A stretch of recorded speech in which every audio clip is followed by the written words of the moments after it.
사도행전 1장 1절로 11절입니다.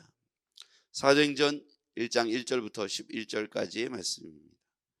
사도행전 1장 1절부터 11절. 사도행전 1장 1절부터 11절. 우리 함께 교독하죠. 사도행전 1장 1절부터 11절입니다. 데오빌로여, 내가 먼저 쓴 글에는 무릇 예수께서 행하시며 가르치시기를 시작하심부터 그가 택하신 자도들에게 성령으로 명하시고 승천하신 날까지의 일을 기록하였노라.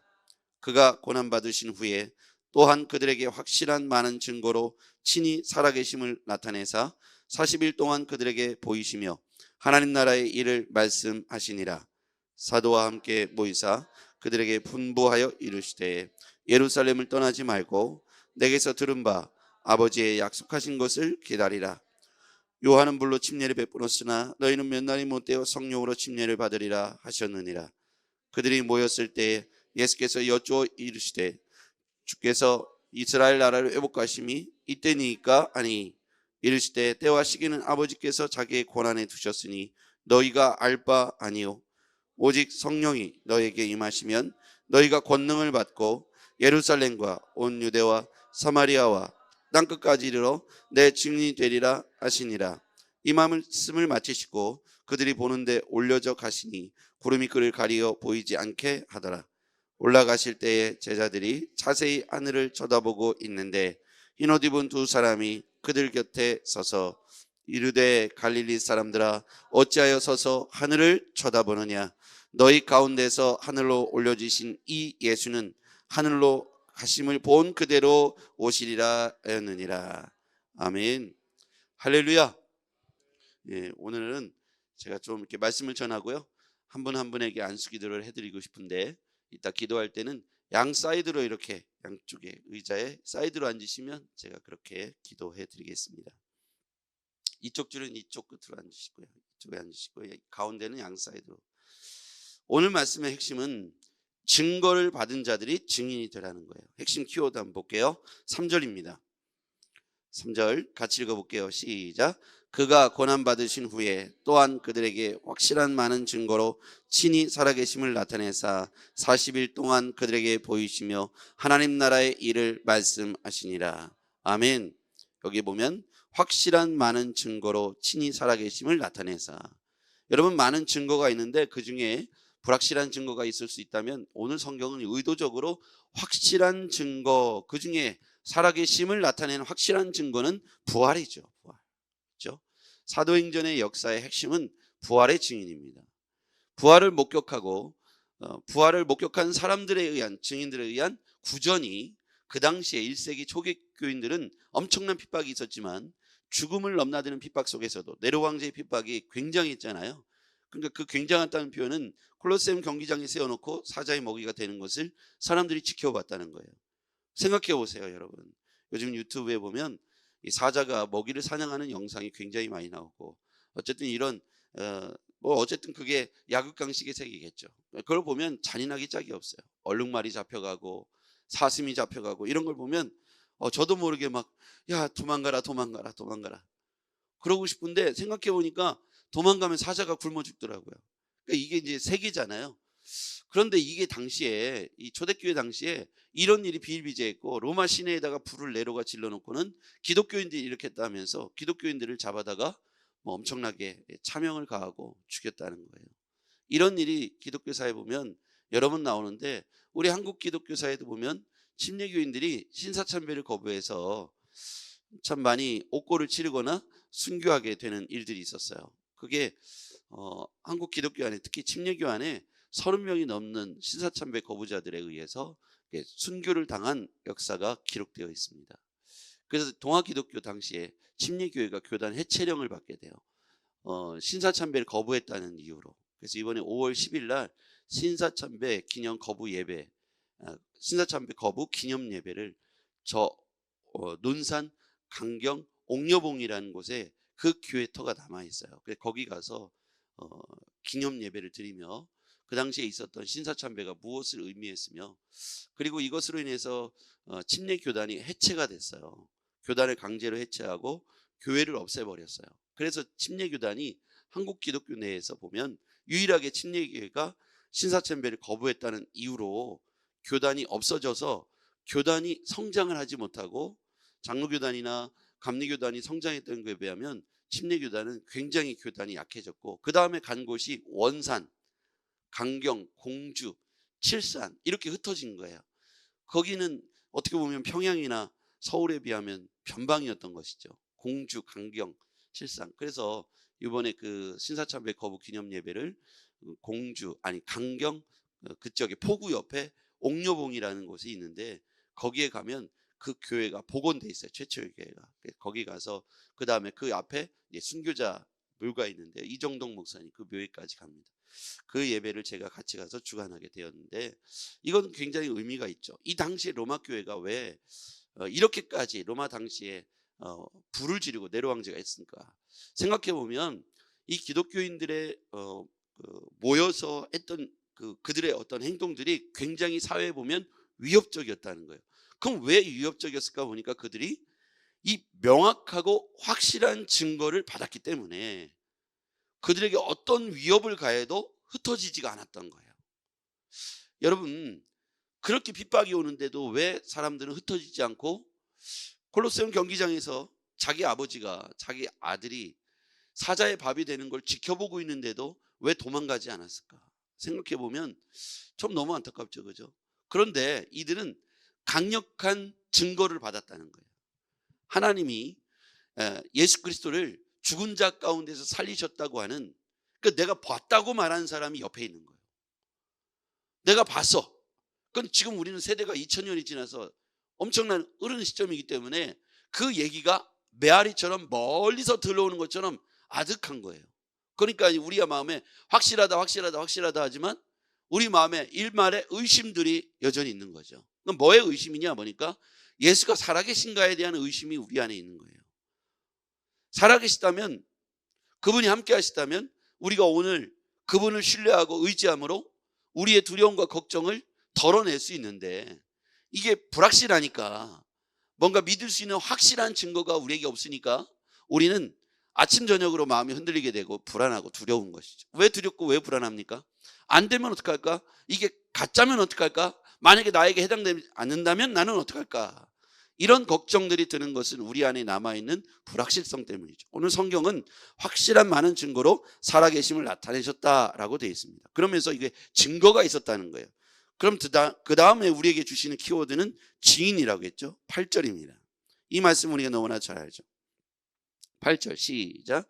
오직 성령이 너에게 임하시면 너희가 권능을 받고 예루살렘과 온 유대와 사마리아와 땅끝까지 이르러 내 증인이 되리라 하시니라. 아멘. 자, 우리가 해야 할 논쟁이 있어요. 그것은 우리가 해야 할 몫은 오직 성령이 너희에게 임하시면 너희는 권능 받고 예루살렘, 유대, 사마리아 땅끝까지 이르러 증인이 돼야 되는 거예요. 그 우리의 몫이에요. 그게 우리는 뭐를 해야 되냐면 증인, 성령 받고 증인 돼야 되는 거예요. 한번 해볼까요? 우리는 걱정하지 말고 성령 받고 증인 되자. 아멘. 자, 그런데 6절에 보면요, 7절에 보죠. 7절 시작. 이르시되 때와 시기는 아버지께서 자기의 권한에 두셨으니 너희가 알 바 아니요. 그러니까 우리가 알 바 아니요. 그러니까 뭘 궁금해하고 알아보려고 하고 신경 쓰지 말라는 거예요. 뭐에 대해서요? 때와 시기에 대해서. 그건 누구의 권한에 있다고 합니까? 아버지께 권한이 있다는 거예요. 그러니까 하나님께 권한이 있는데 그걸 자꾸 우리가 가져오려고 그래요. 그 때와 시기를 자꾸 말하는 사람들이 세기마다 시대마다 있었어요. 그 당시에도 보면 바울도 이 종말론에 있는 걸 볼 수 있어요. 여러분 생각해 보세요. 종말하면 한 지금 2000년쯤 지난 지금쯤 세상이 이렇게 전쟁이 일어나고 기근이 일어나고 수많은 지금 이상 기온에 의해서 갑자기 저 두바이에 폭우가 쏟아지고 좀 요즘 그러고 있지 않습니까? 이런 걸 보면 세기 말이다, 이제 말세다 이런 표현을 쓸 수 있지만 놀랍게도 예수님 사후 부활하신 이후 바울 시대에도 이 종말론 논쟁이 있었다는 거예요. 그러면서 시대마다 우리나라에도 이런 일들이 얼마나 많은지 모르고 전 세계적으로 보면 이런 종말론자들이 얼마나 많이 나오는지 모릅니다. 우리나라에도 보면 1991년도에 다미선교회 기억하십니까? 세상이 이제 종말한다고 해서 사람들이 다 모여가지고 뭐 이렇게 기다린 거예요. 또 뭐 이제 20세기가 오기 직전에 뭐 1999년 9월 며칠 날 이런 논쟁도 있었고요. 보면 이런 일들이 시대마다 세기마다 항상 있었다는 거예요. 우리가 요번에만 있는 게 아니라 이런 일들이 계속 적그리스도라고 생각했던 사람들이 굉장히 많았다는 것이죠.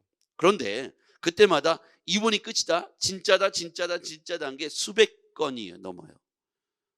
그러면서 이제 이 말씀을 묵상하면 그건 잘못된 거죠. 그때와 시기는 아버지의 권한에 있다고 분명히 얘기했는데 왜 권한 밖에 있는 사람들이, 성령 받고 증인돼야 될 사람들이 근본적인 문제를 터치하냐 이겁니다. 어리석은 논쟁이죠. 그때와 시기는 하나님께 권한에 두고요, 우리는 성령 받고 오늘의 삶에 최선을 다하면 되는 거예요.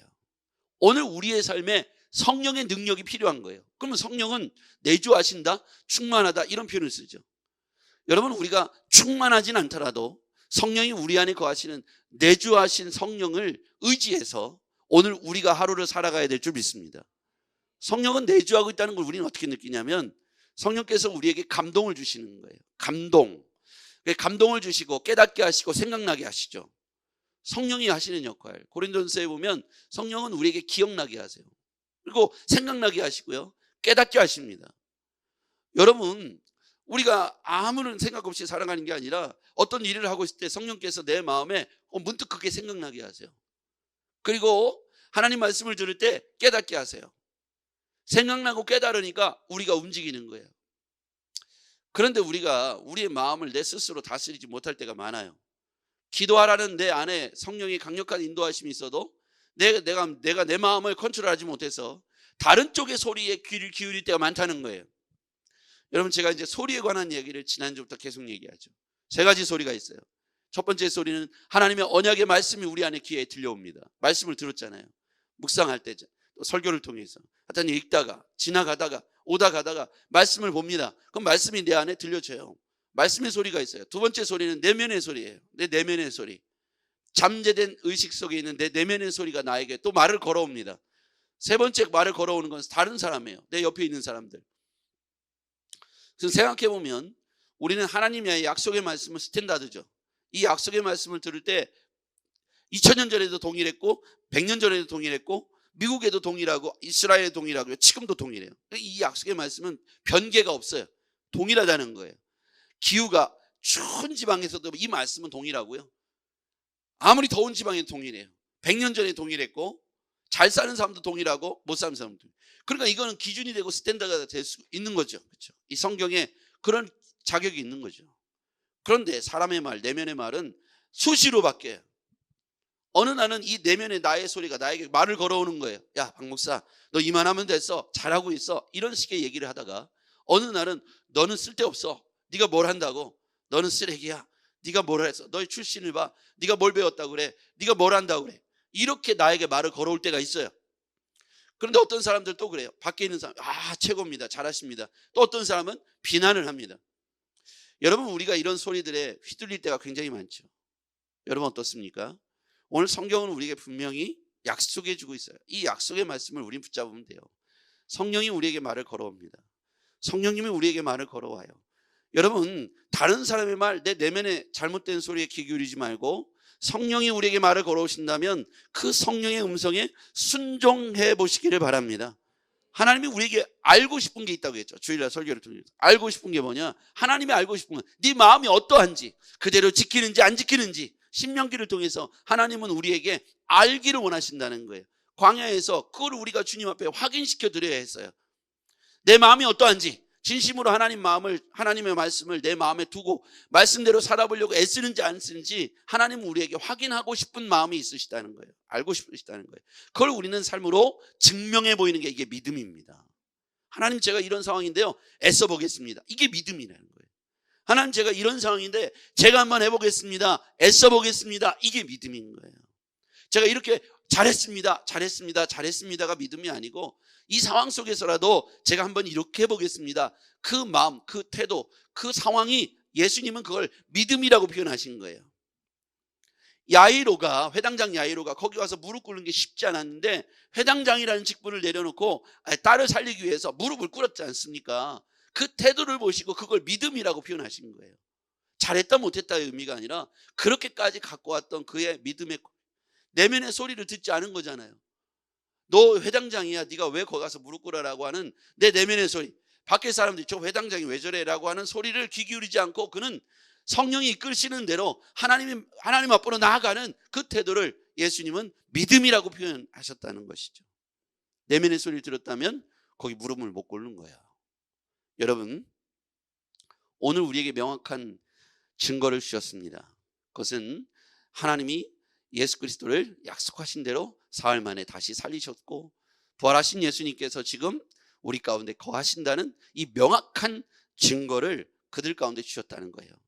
오늘 우리에게 그 명확한 증거를 가지고 살면서 증인의 삶을 살아가래요. 근데 그 증인의 삶은 그냥 살 수 없고요, 성령이 우리 안에 거하셔서 성령이 이끄시는 대로 증인의 삶을 살아가는 거예요.